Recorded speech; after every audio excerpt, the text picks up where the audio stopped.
you like to do that yourself, but Go ahead. Go ahead. we can fill you guys in. Cathy's background is in human resources, and when she retired from human resources, she's decided on a new vocation, and that's storytelling. Mm-hmm. And I can't wait to hear about how that connection is made.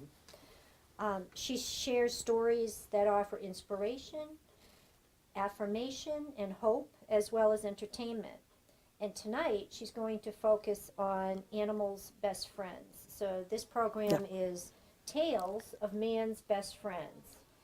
And so storyteller Cathy Furness is here to share some of the world's folk tales about our furry feathered friends. And I love storytelling, and when I was in school, I also noticed you're getting a master's in storytelling, and I didn't even know there was a master's program in storytelling. There is, and I didn't either. Yeah. And I thought it was a great way to focus on nothing but storytelling for a while. It's a wonderful thing, and in library school, we do a lot of training in storytelling too. And it is fascinating. I was able to, I had to write a whole paper on it, and I was able to go to a restaurant in New Hampshire, and it's this little house, but every month they have storytelling. So you go in, you have dinner, and then people get up and take turns telling stories. And I thought at first, like, you go into library work because you're like bookish and quiet, and he's always making me stand in front of the camera, and I thought, oh my God, these people tell these stories. That must be so hard. But they had the most fun. And I was, you're just hearing one thing after it, and it's wonderful. It's a wonderful tradition, and it's a wonderful way that we all communicated. And I think there's something deep inside the human spirit that really loves to sit and hear a story. And I don't care if it's email, I don't think, the internet will ever change that. I think that's something inside of all of us is a really good story. So welcome, Cathy. Thank you. Thank you. And just for your own knowledge, for this Saturday we have the fundraiser that is the Sweet Treat Contest. And that's from 10:30 to 12:30. That is candies, cookies, bars, or that's it. So there's 3 categories. And you have a favorite recipe, you enter it, and prizes and all that fun, and we will have a good time tasting it all. We also have Bill Nemetz coming. That's great. He is coming on February 19th at 6 p.m. So he is doing a program on democracy and the informed citizen, and this is a journalism grant that I got to bring him here and talk to us about what's happening with journalism and politics in our today's world, how to identify fake news. Should be a great program. Yes. Yeah. And then at the end of the month, we have Ron Tuvison on gilding and the art of gilding. Ooh. And that is February 27th at 6. So tonight, the floor is all yours, Cathy. Well, I thank you very Thank much. you very much. Have you ever been to I think they have an annual convention-like thing in Rockport, Maine in the summer on storytelling. Have you ever been to? I have not. So it's a whole... I've never been, but I've read about it before. I think it's an annual thing. I know there is a Maine muster of storytellers that happens every year in September, and it's a gathering of Maine storytellers. It's been in Waterville for the past couple of years, but I don't know about something in Rockport. But again, I'm a relatively new Mainer, so please forgive me for not knowing everything. That's fine. Okay. Well, I have to admit I picked this topic tonight because I was looking for something I thought everybody could agree on, because there's so much disagreement in the world right now. And I thought, people tend to love their pets in this state. And if you live in Maine, you probably are okay with wildlife too until it starts eating your garden. So I thought this might be a good topic for Maine right now. And so I'm going to start with a story about man's best friend. And pet owners tend to divide themselves down the line between dog people and cat people, even though there are many other pets, we call ourselves dog people, cat people. Are there any dog people among us? You're a dog people. You're a dog people. Okay. Any cat people? I like cats, but we have dogs. Yes, yes. And I like dogs, but I like cats. And I like dogs, and I identify with cats more, and that's how it goes. And we have friends on the opposite side of the issue, don't we? Sure. You know, we can be friends just very easily, but somehow dogs and cats can't seem to be friends very often, and I have a story that may explain that. It actually comes from Ireland, but this story appears in many different cultures. This version comes from Ireland. Okay. It's about a farmer who had a dog and a cat, and they gave him no peace at all. Now, you know, this being a farming type of state, that on a farm, cats and dogs are not pets. They have jobs to do, and the dog's job is always protection. He's supposed to guard the house, the livestock, the barn. For this dog got to sleep outdoors. Now the cat, her job was rodent control, supposed to keep the rats and mice population down in the house and the barn. And for this, she got to sleep indoors by the fire. And the dog thought this was very unfair, complained about it all the time. He would whine, he would howl, he would growl, he would complain on and on and on every day. And if he crossed paths with the cat, which he would because the cat was commuting, you know, house, barn, barn, house. They crossed paths. Oh my goodness. The howling, the growling, the whining, and the cat would arch her back and the noise in the barnyard was just too much. Farmer was getting headaches. Now one day he came into the barnyard and it was going on right in front of him, and he'd had enough. He threw up his hands and, all right, you two, we're going to fix this once and for all. Stay where you are. Don't move. Well, the dog sat down immediately. The cat. Farmer goes away. He comes back. He's leading the horse who is pulling the cart. The dog and the cat look at each other. Uh-oh, this looks bad. Farmer tells them to get in to the cart. They jump in. Farmer climbs in. Down the road they go. Farmer turns to them and he says, all right, you two, we're going to have a race. I'm going to take you down the road. A few miles, quite a few miles, in fact. You're going to get out of the cart.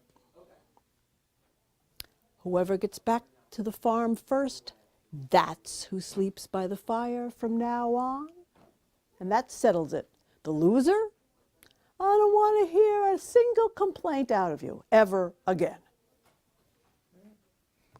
Well, the dog began to grin, a great big doggy grin, because he was looking at his long, strong legs and thinking, I am so much stronger, faster than that cat. I'm going to win this race. Well, the cat was thinking, I'm so much smarter than this dog. I'm going to win this race. And sure enough, several miles pass in companionable silence, each of them smiling. Farmer stops the cart. Dog gets out. Cat gets out. See you at home, says the farmer, and down the road he goes. Well, dog looks at the cat. Cat looks at the dog. And the dog starts running. He runs and he runs and he runs and he runs on his long, strong legs. Oh, and it feels so good. The wind blowing his ears back, ruffling his fur. He doesn't get to run like this on the farm. Oh, this is great. He ran so fast, he had no idea how far he'd gone, till he started gasping for breath, because he is not a long-distance runner, not used to this. He looked behind him and, oh, no cat in sight back there. In fact, the road itself is practically empty. Well, he thinks, I can slow down, and he starts to walk. but he's still, gasping for breath and thinks, I've got this race won. I can just sit down, catch my breath, and get home. So that's exactly what he did. He found a nice big shady tree, and he sat down, and he put his paws on his chin for a minute. And you know what happened? He fell asleep.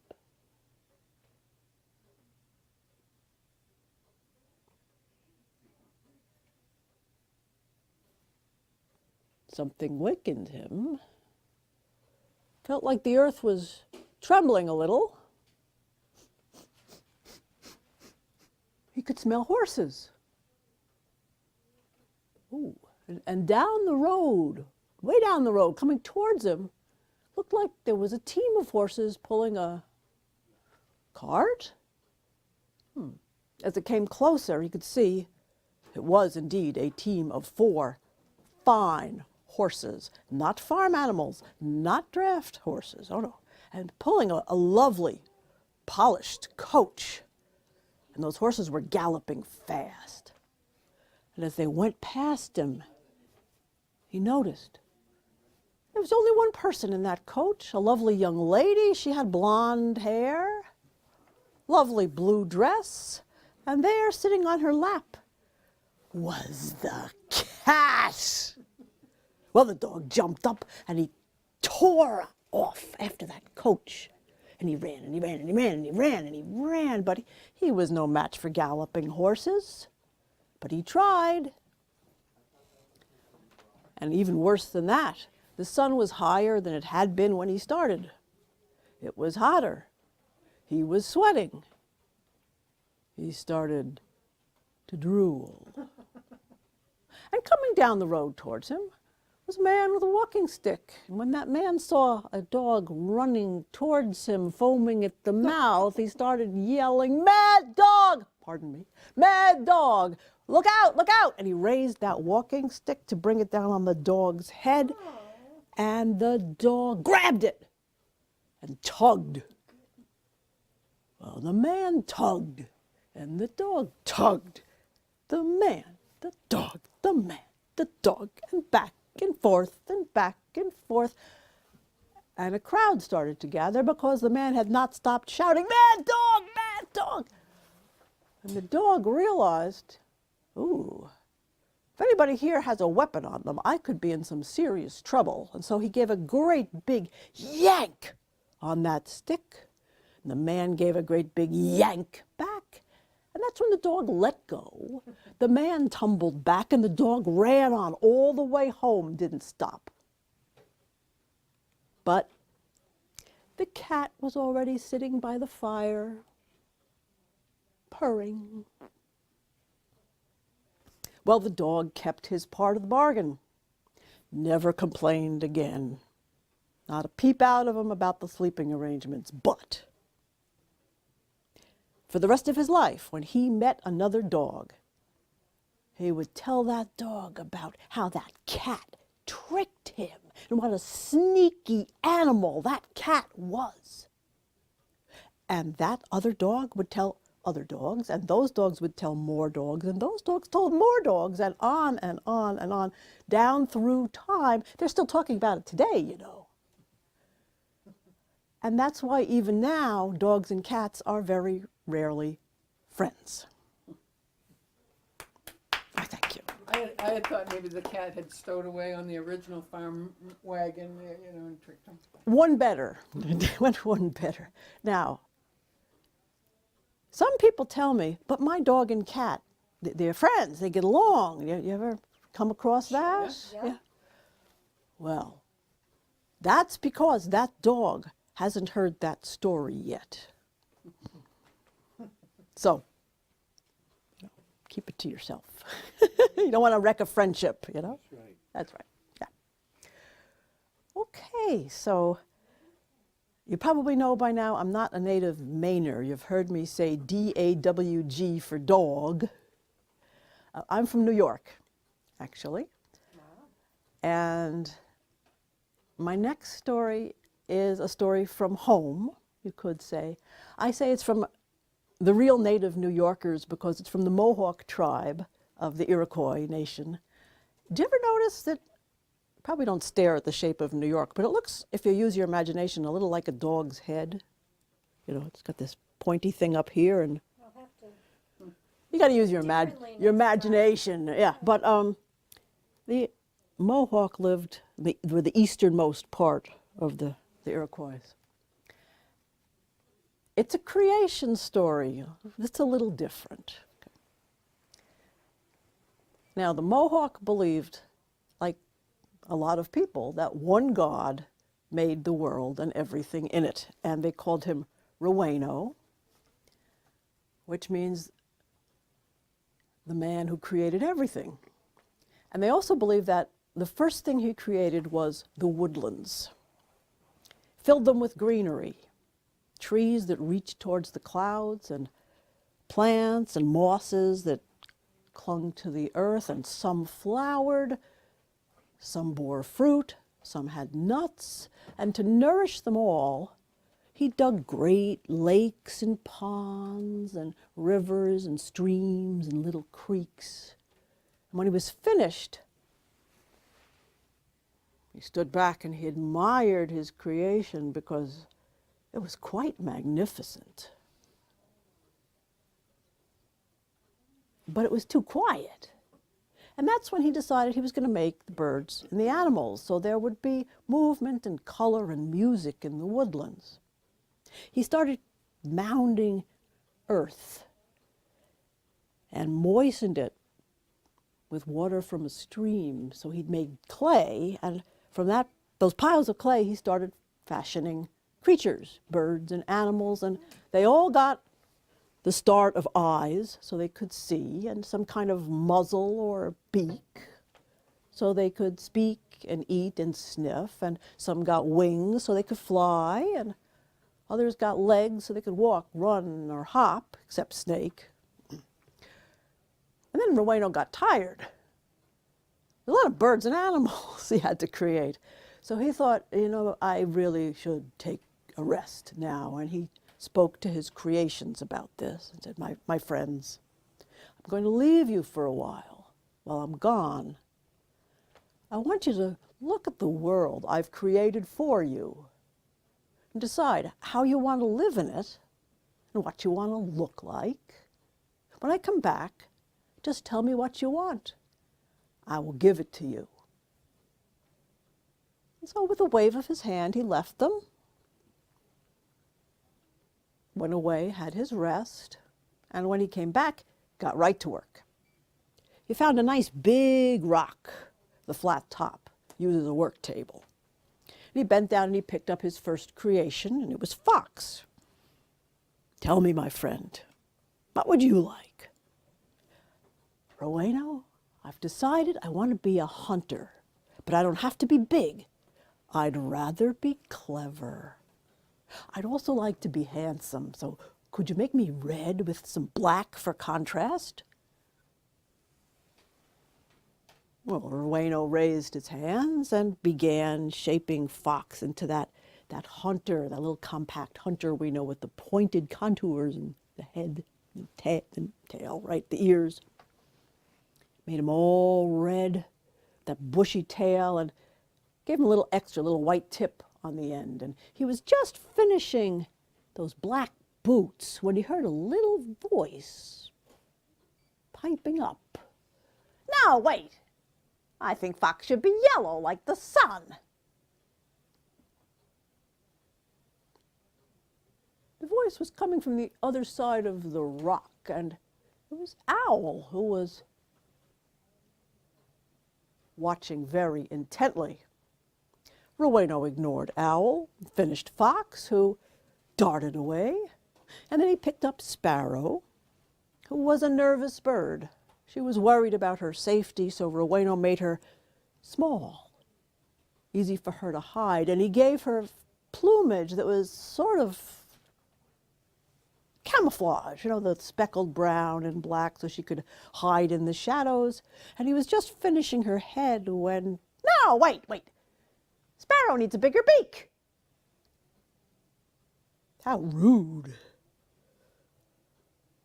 But Rowena didn't say anything. Finished Sparrow, off she went. Picked up Squirrel. Tell me, friend, what would you like? Oh, well, Rowena, I want to live in the trees. I want to be silver like the moon, and I want to be fast. And off he went. Rowena shaped him into that little athlete that we still have around today, don't we? The long tail made him all silver, very muscular legs squirrels have, you know. And he knew Squirrel was going to need extra attention in his head and his jaw so he could crack the nuts that he was going to find in those trees. And he was hard at work on that when, no, wait. I think Squirrel needs bigger ears.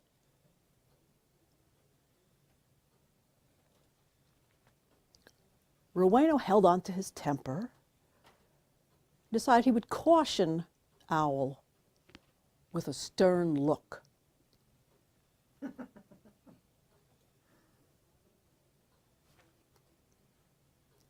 Finished Squirrel, who whoosh ran up a tree and vanished into the leaves. Next he picked up Chipmunk, who wanted to be close to the earth, so Rowena made him small, with a little tail and little round ears, and he was just giving him his racing stripes when, no, wait. I think Chipmunk needs spots, not stripes.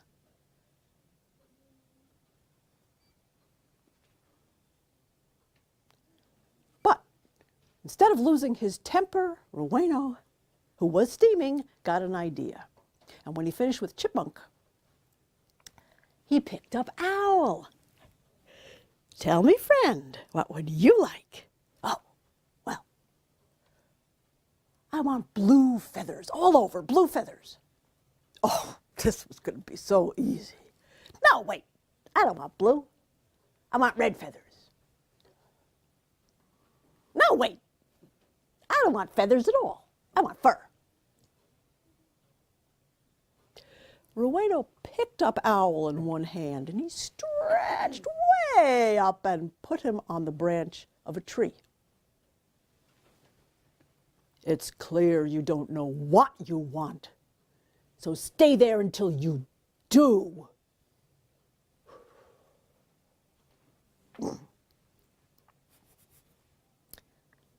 He picked up Swan, asked her what she wanted.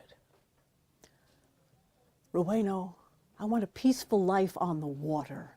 I'd like to be white all over, and could you give me a long and graceful neck? Oh, that sounds good. Can I have one too? Rowena reached up again, took hold of Owl, turned him so he faced the other direction. I want you to be quiet and stop watching me.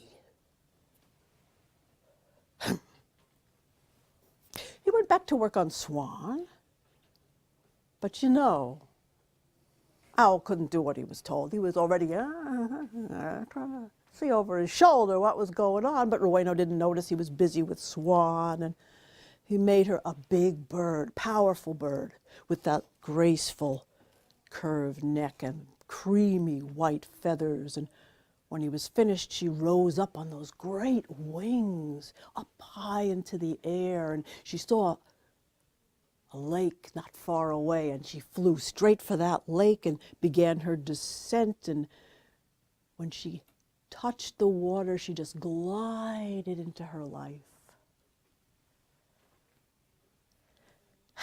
And then Rowena picked up Rabbit, who was a little like Sparrow in that she was nervous. You know, she was worried about being safe. And so the first thing Rowena did was, he had a little white left over from Swan, so he decided, well, gave her a puff of a white tail, and then he went to work on her ears, making them big so she could hear danger when it was coming, shaped her head and her face, and those big eyes, and gave her nice brown mottled fur that would help her hide in the grasses. And he just started on her legs when, hey, Rowena, I want you to work on me now because I know what I want.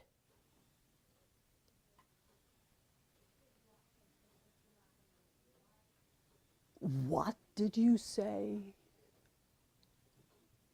I said, I want you to work on me because I know what I want. I want to be blue with a red crest. I want to have a red tail, and I want to have a beautiful long neck like, you know, what you gave Swan. And I want to have the best song in the whole world. I want to be able to fly higher than any other bird. And I thought I told you to be quiet. Yeah, but I know you didn't mean it. At this, Rabbit took off. The noise was just too much for her, but she had to hop. Roweno hadn't finished her legs yet. That's why rabbits still hop. But Roweno didn't even notice she was gone. Oh no.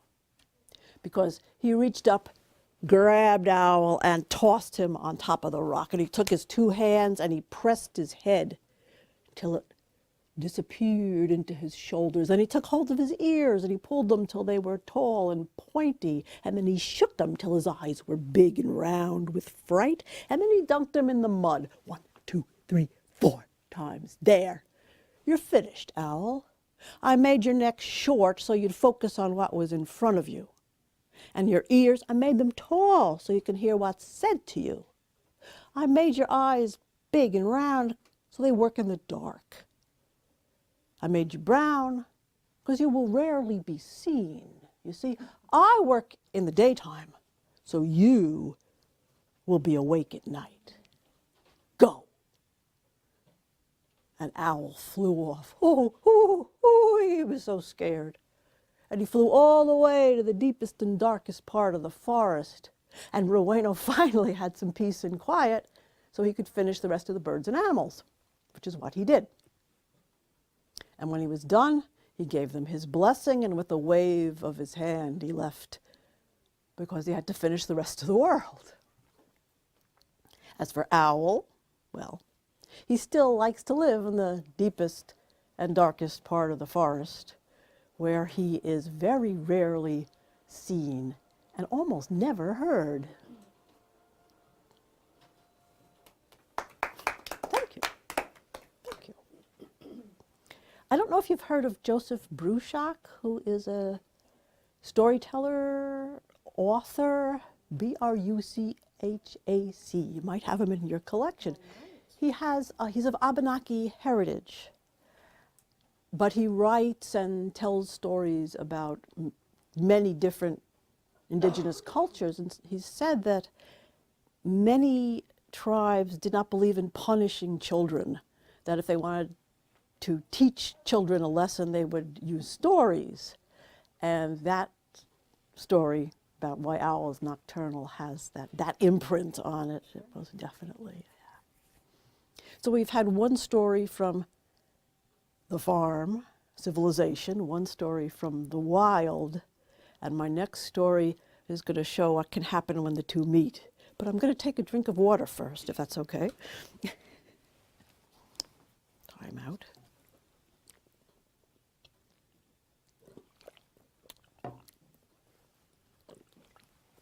Okay, this is probably the oldest story I tell, but it is a very 21st century story at the same time. How old? You're a librarian, right? Mm-hmm. Okay, see if you can tell where this story comes from, and then I'll tell you how old it is. Okay. What responsibility she gave you. Well, I think it may surprise you where this comes from, but maybe not, maybe not. All right. The wolf was starving. It had been a really bad winter, terrible winter. There was very little prey.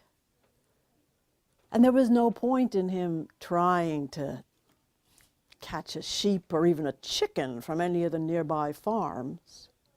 They were all guarded by big, muscular dogs. And so now he was trotting through the forest looking for anything he could just chew on, an old bone or a piece of hide. Maybe he could startle up a mouse and get a bite to eat. He was so hungry he felt like his stomach was scraping against his backbone.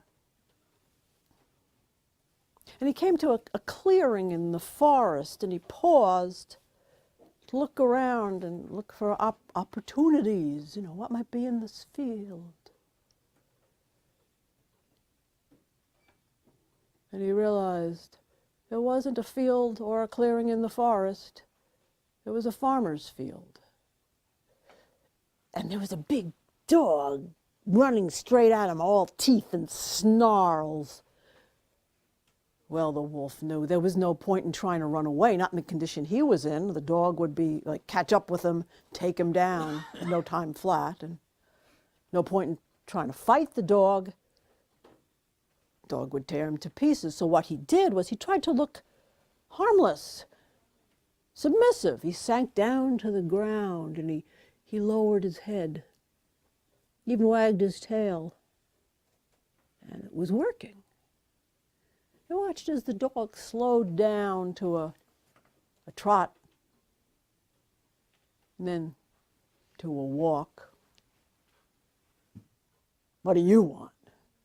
Oh, cousin, I'm so hungry. Can you help me get something to eat? Well, you could work for your food like I do. What do you mean? I mean, be a guard dog. You look kind of like a dog. Well, what would I have to do? Oh, it's easy work. First thing you do is you scare away predators like you. Then you bark at strangers. That's people you don't know. They might be up to no good. After that, all you do is please your people. They throw a ball, you run after it, catch it in your mouth, bring it back.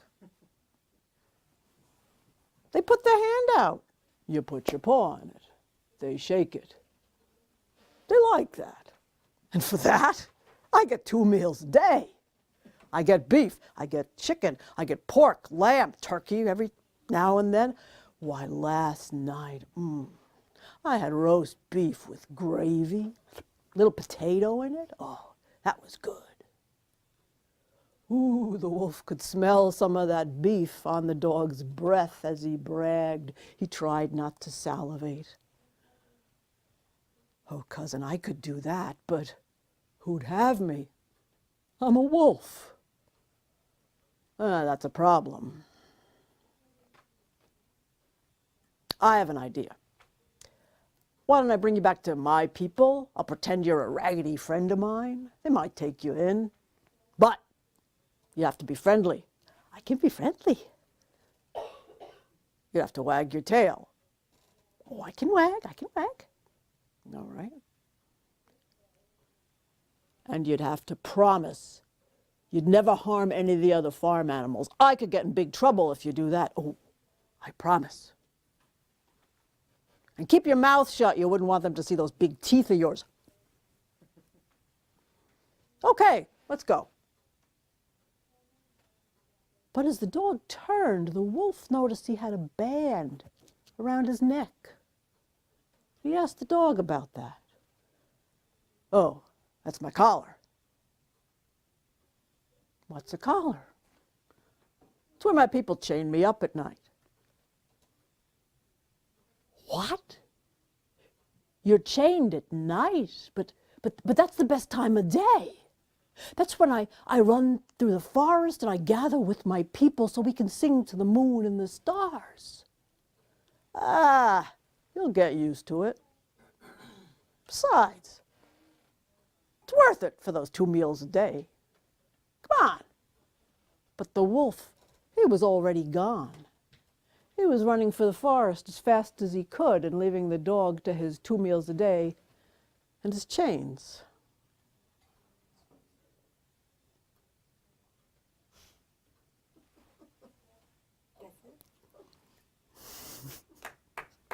Waiting for your answer. Oh, can I get help from, that show that you can ask the audience to help you? Oh, yes. That's what I'm doing. Oh, the lifeline or something? Something. Yeah. 1 minute, all right, I'll take, can we all have a guess? Sure. I have no clue. Alaska? No. We even know the man's name who came up with it. The man you just mentioned? The author? No. It's Aesop. Oh, it's a fable. It's an Aesop's fable. Some of your others reminded me of those. Yeah. And Oh, that's right, because you said it's the oldest. it's the I just oldest. got caught up in the wolf story. Yeah. It's a very modern story, I think. Yeah. Timeless. Oh, okay. I'm keeping Did my Aesop's, clock. did people back then have collars on their dogs, though? Apparently so. I guess. Aha. And we'll have to go check the hieroglyphics and see what they did have pictures of pictographs of animals being led. I have this of on chains. I think they might have been. I'll have to check my hieroglyphics, but know. yeah, there were confined animals in those days for sure. Yeah. Yeah, they certainly didn't rivet the leash to the animal. No. They reserved that for people. Yeah. True. Okay. Well, I just altered a story for you, very dramatically. That's what storytellers do. They put their own imprint on stories, but the core remains the same. And the next story I'm going to tell you, it comes from another storyteller whose name is Cathy Furness. She's from California, and she says the origin of this story was a very old story from India. I have tried to find the original. I cannot find it. If I have found it,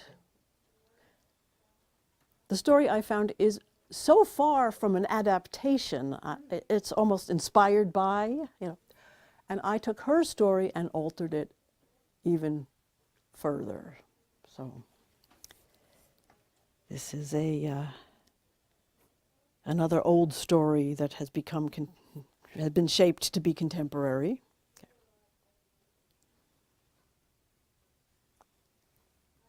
This was not what she was expecting. To be walking on this road, a dirt road that was leading her through meadows and patches of trees, and then back through meadows again. And there was a cat trotting along with her. Every now and then he'd try to rub against her ankles, and it was her cat. She recognized him from the black and white patches, the pattern. She'd called him her cow cat because he looked like a Holstein. But he died so long ago. Oh, that's right. She had just died, slipped from her world into this one as easily as a leaf flows downstream. And so she bent down and she picked up her cat, held his back legs and held him close just like she used to. And he arranged himself just like he used to. He draped his tail over this arm, and he put his paws on her shoulder, his chin on his paws, and he purred just like he used to. And she walked on. Ah, now that's what she expected. Up ahead, she could see a big, tall, white wall was gleaming. It looked like it was marble. And there were gates in that wall, kind of luminescent, and they reminded her of mother of pearl. The pearly gates! And over them, and arched in big silver letters, it said, "Welcome!" She picked up her pace. And when she came to those gates, they swung open soundlessly, and out stepped a tall, slender man in white robes, and he had dark hair, kind of close cut, a little Van Dyke beard. That's not what she expected.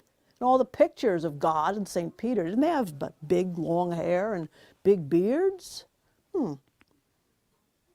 But he was smiling. Welcome, welcome, come in, come in. Can I offer you some refreshment? Coffee or tea? Perhaps a glass of ice water, a little slice of lemon. Lime, we have lime. Or soda. Perhaps you'd like something a little more fortifying, like wine, beer, spirits. Well, she laughed at the bad joke, thought that would be a polite thing to do. Well, water would be fine for me, and some water for my cat. Oh, sorry. We don't allow animals here. Oh. Well, never mind then. And she walked on. Her cat squirmed, just like he used to, didn't like to be held for long, and so she lowered him to the ground, and he trotted along beside her again and, tried to rub against her ankles. The road seemed to incline up now. It wasn't a steep climb, but it was definitely uphill, and it was getting warm. She could really use a drink. It went around a turn, and up ahead she could see a building of some kind. Couldn't make it out yet. It was too far away, but she hoped it was a place where she could get a drink.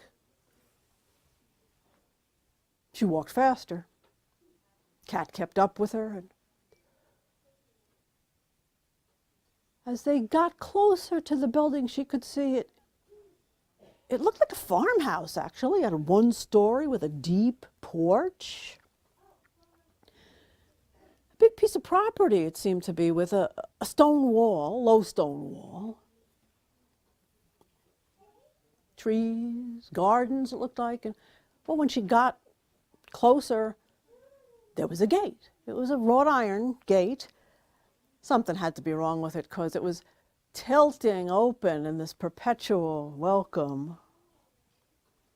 And she walked up the path, the cat following her, and she noticed on that porch there were some old wicker rocking chairs. A man sitting in one of them, smiling gently, a little on the chubby side, thinning white hair,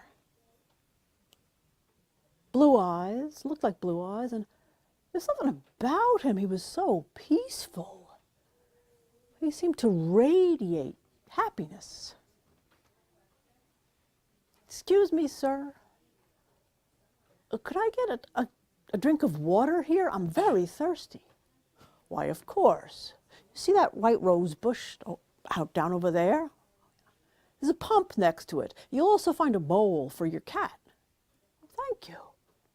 And sure enough, she gave the pump a few good cranks there and filled the cat's bowl, and he lapped at it very happily, and she drank deeply herself. And oh, she could not remember water ever tasting that sweet.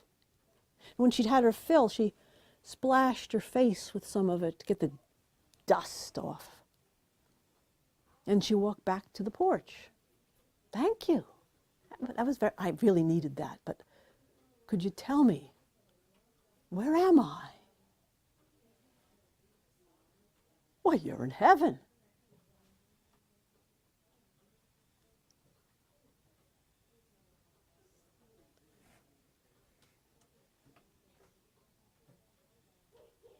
Are you St. Peter? Me? No, I'm Harry. No, I sit out here because I like the chairs. They're good for my back.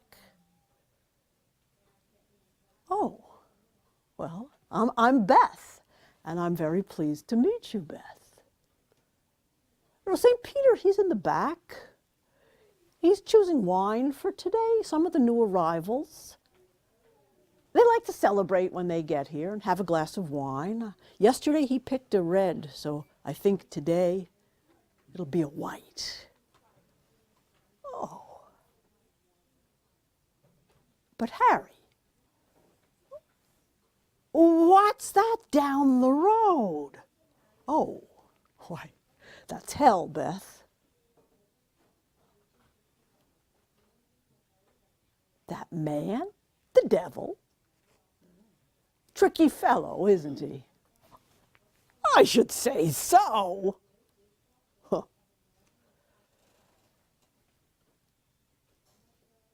And she looked more carefully at where she was.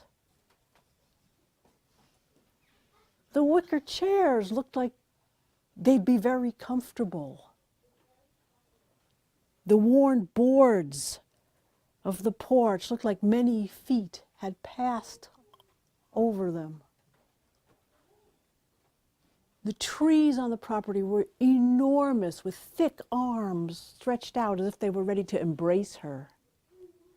And the gardens, every color you can imagine, big splashes of reds and pinks over there, and there was purple and white and pale blue here. The yellows and the oranges, they were over there. And the bird song, better than a symphony. She watched her cat, who was watching a butterfly.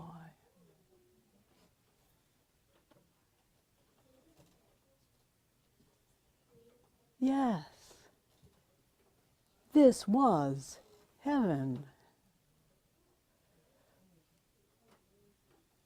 But Harry, I have to ask you, do you folks ever get angry about what he's doing down the road?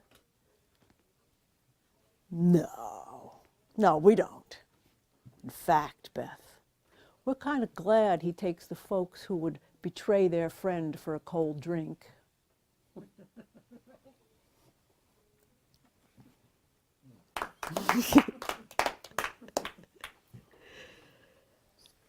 Okay, I see we're getting close to the end of the story hour.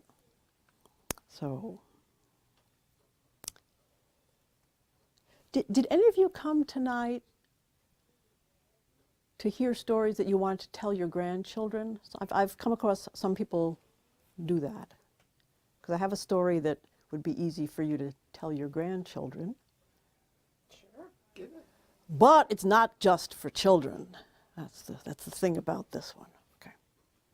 This is a story about a camel who had a dream. I call her Sandy. And Sandy wanted to learn to dance. Now, she'd never seen a camel dance, but she had seen people dance, moving with grace and rhythm to something they called music. And when she heard it,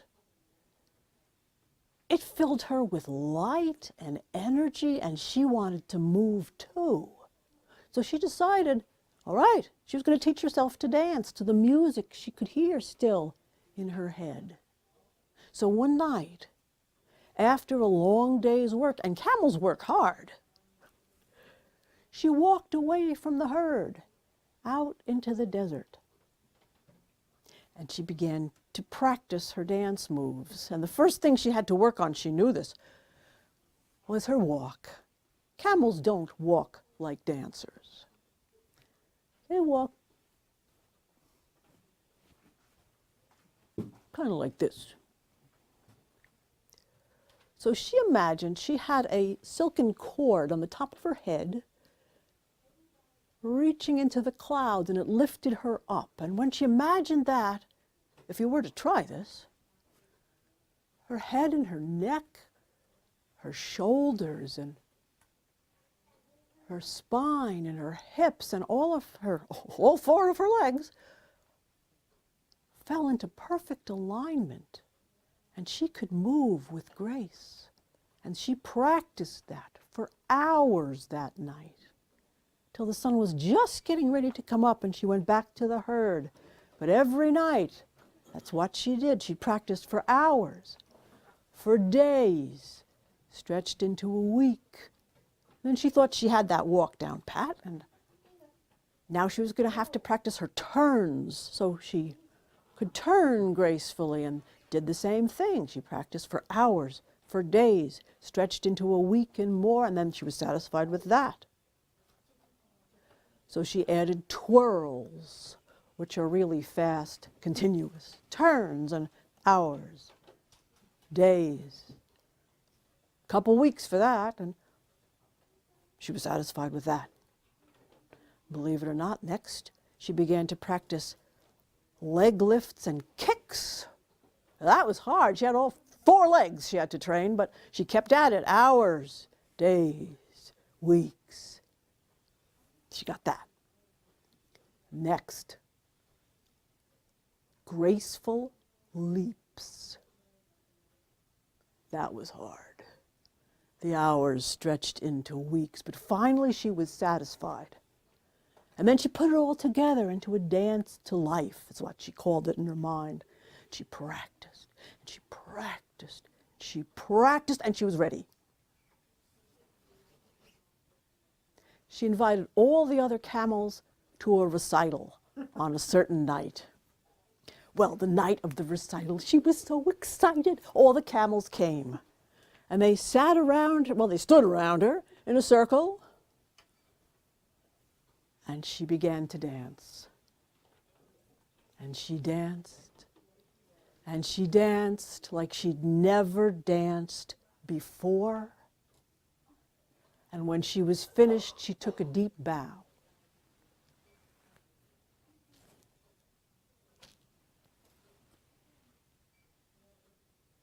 Nobody clapped.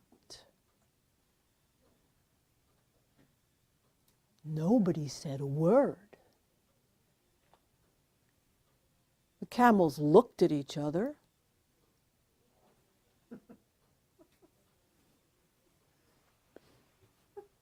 Walked away. All but one, the elder, who walked up to her. Honey, who told you you could dance? Just look at you. You got those bony hips, those rubbery lips. You're saggy, you're baggy, you're humpy, and you're lumpy, and you should be, because you're a camel. You're not a dancer. And off she went.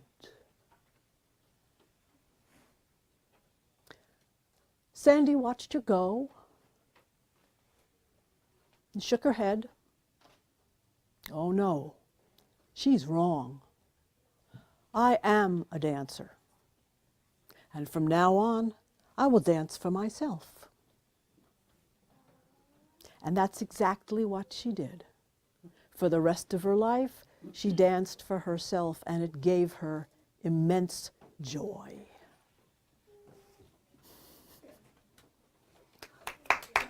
Thank you. We do have a book in the children's collection that is like that. I think it's an elephant.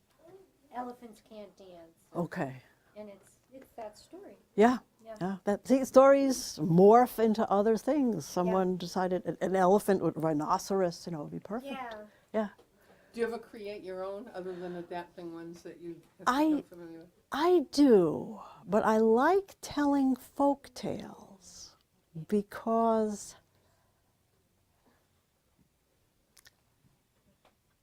I think it's hard. I find it very hard to create a personal or original story still. Maybe I will get better at it eventually, but that can go as deep. Folk tales seem to have many layers of meaning to them, and they've been honed by time, kind of like sea glass. The edges are smoothed off, and you've got a little gem left that's still beautiful. So I love telling folk tales, but I do have a few stories of my own. How did you get into storytelling? Is it something that in a family? Like some families are really great storytellers, and you get them together. I'm gonna and sit they're, down. I have a family like that, and we are Irish, and Yeah. it's deep in the family.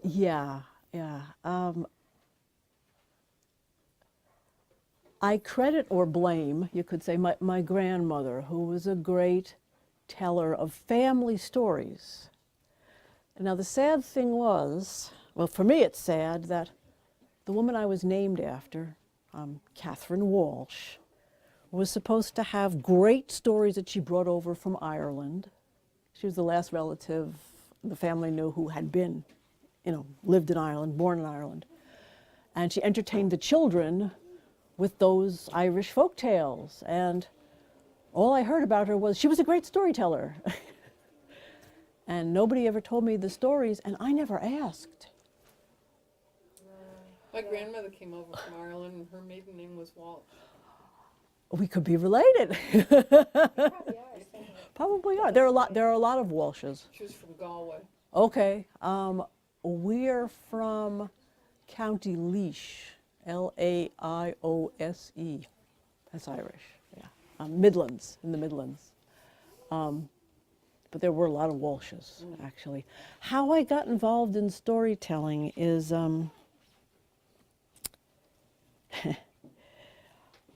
I didn't even know there were any storytellers left alive until I went out west and took a course at the Yellowstone Institute, which is an educational organization within the national park.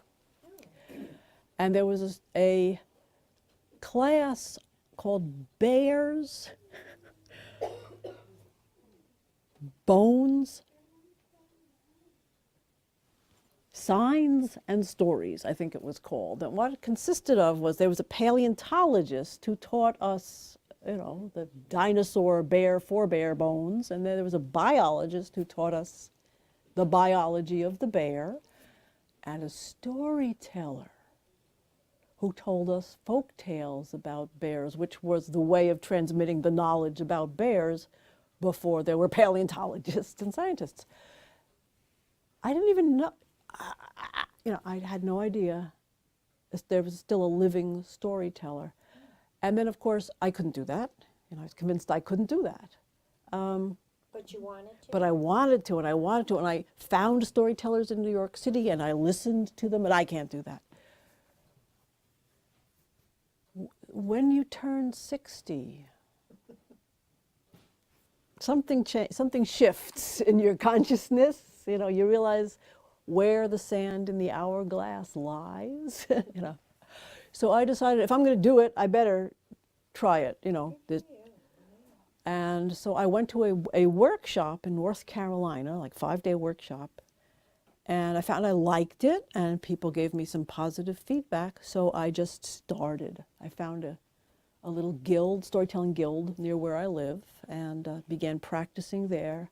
And then I ran away from home to this master's program. So you live in Maine? I live in Maine How now. long have you been here? I've been in Brunswick a few months, but I lived in Portland for just 2 years, maybe, while I was looking, do I want to stay in Maine? Yeah. Where do I want to live in Maine? And I picked Brunswick. And so is the Storytelling Guild in Brunswick? There are several storytelling guilds in Maine. There's one in Portland called Okay. Moose. Okay, yeah. There is a new one it's just starting in Brunswick. There is one in Farmington that is called Woods.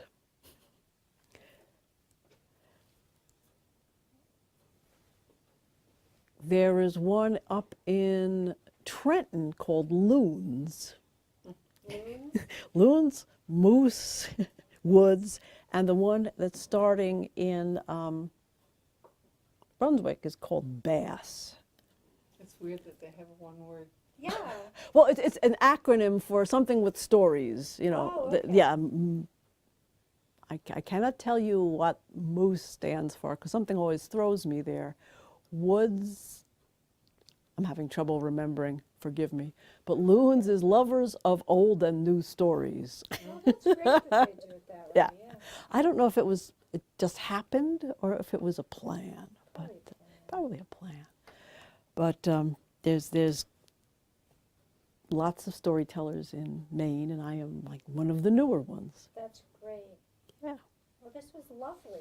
Well, thank you for inviting me. And I you had a have to great come back. time. Poor Cathy had the bad weather a couple weeks ago, and Yeah, but the threat of it tonight. And, well, we knew that.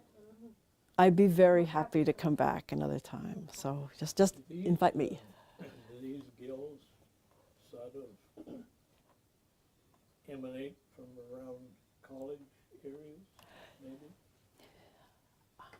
You said Portland, Brunswick, and Trenton and Farmington. Farmington, yeah. The one in Farmington was started by Phyllis Blackstone. I don't know if I'm allowed to mention names, but she was a professor of education in the college there, and very involved with, teaching storytelling. And so there it expanded out of the college, and she's moved to Brunswick, and she's the person who's starting it in Brunswick now. Most do have colleges, though, Yeah, except yeah. Trenton doesn't, but I don't know what Yeah. the nearest, Maine maybe. But Yeah, that one and the moose, the moose, did not come out of a college. I think those two were just born from people who loved stories. Moose is the oldest, and each of them is different. I've found. I've been to all of them. Yeah. I travel around, and have been to all the did you tell meetings. stories at all of them, or did you visit and listen? Or what? Some I listen. Moose is larger, and it's more of a performance, actually. There's an open mic and then a featured teller. So it's kind of formal. But at the others, I have told stories because it's like this. We're sitting around talking, and up at Loons, there's always, we watch a videotaped storyteller, and we talk about the technique the person used and what we liked, so that it has that kind of, yeah. let's sit and talk about the craft of storytelling Kind aspect. of like a writers guild. They all critique each other's writing. And you can, now at the Loons meeting, there is a norm that you can ask for feedback on your story. If you've got a story you want to tell, that's there's a theme every month, and Oh, interesting. yeah, Okay. and of course you don't have to stick to it. Like next month is darkness and light. So that's they're all different. Kind of. For you. Kind of like cats, cats are all different. And Yeah, so are the storytelling guilds. But someday maybe you'll want to come down to Moose. It's not that far away. It's in the library. They hold it in the library in the evening. Oh, So nice. yeah. So I'd be interested to know if that's the closest. I think guild. We could kind of look. I think New Hampshire has a lot of them n- too. now, yes, New Hampshire has a big storytelling community. Yeah. Are you closer to Portsmouth than? We are. Yeah. Yeah. What are they called? The New Hampshire Storytelling Alliance? If you were to Google New Hampshire Storytelling Guilds. I think that's how we found you. Ah, Not Through the New Moose, Hampshire, through but Moose, through yeah. the main one. yeah. There may be guilds closer to you, because you're sort of on the border. I yeah. can't ever stand up in front of people and tell a whole story. I couldn't either. I know. I am the shyest person you would ever meet. But you wanted to do it. But I wanted to do it. Yeah. You never know if there's a story. Stories are funny things. No, I'm good. I'm a good listener. Yeah. I'm a Well, that's great what I thought. I'm a great listener. I'm going to do this for the rest of my life. We used to have a big umbrella-like tree in the yard growing up, and my father was a big bullshit artist. Yeah, yeah. Storyteller. And he would say, and the neighbors would come over, and he'd get telling, and they would be rapt attention. Sure. And then the final line, "You got me again, Ben." He used to love to hook them on a story. Yeah. Yeah. It's fun. Well, I learned that my grandmother, the raconteur, almost ruined her youngest daughter's social life because after my Aunt Maggie would break up with her boyfriends, they come knocking at the door. Is your mother home? They want to sit and listen to my grandmother talk and tell stories. That's nice. Yeah, so she was a very interesting woman and mortified my Aunt Maggie. Yeah. Very nice. So- Well, this was lovely. I had a great time. Good. I had a lovely time.